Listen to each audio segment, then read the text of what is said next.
আউযুবিল্লাহি মিনাশ শাইতানির রাজিম বিসমিল্লাহির রহমানির রহিম। খানা খাওয়ার সুন্নত। এরকম 1 নম্বরে দোনো হাত কবজি পর্যন্ত ধোয়া। এরকম 2 নম্বরে দস্তরখানা বিছিয়ে খাবার খাওয়া। 3 নম্বরে উঁচু স্বরে বিসমিল্লাহ পড়া। 4 নম্বরে ডান হাত দিয়ে খাবার খাওয়া। 5 নম্বরে খাবারের সময় বড়দের দিয়ে খাবার শুরু করা। 6 নম্বরে খাদ্য নিজের দিক থেকে খাওয়া।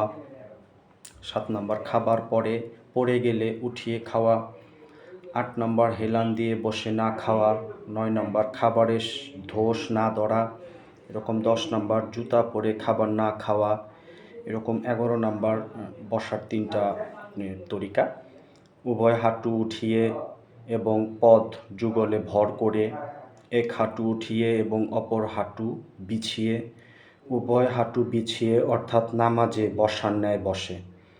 ওজরের কারণে আসন দিয়ে বসারও অনুমতি আছে। এরকম 12 নম্বর খাবার শেষে খাবার পাত্র আঙুল দিয়ে চেটে খাওয়া। এরকম খাবার শেষে দোয়া করা। খাবার শেষে আগে দস্তরখানা উঠিয়ে তারপর নিজে ওঠা। দস্তরখানা ও অবশিষ্ট খাবার উঠানোর সময় দোয়া পড়া। খাবার শেষে দোনো হাত ধোয়া।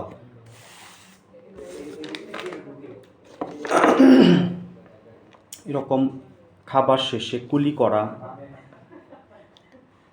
খাবার শুরুতে বিসমিল্লাহ পড়তে ভুলে গেলে খাবারের মাঝের দোয়া পড়া।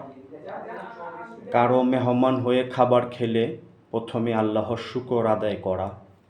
খাবার খাওয়ার সময় ভালো কথা বলা, উপদেশমূলক কথা বলা যায়। তো আমরা এই আমলগুলা করব খাবারের সময়।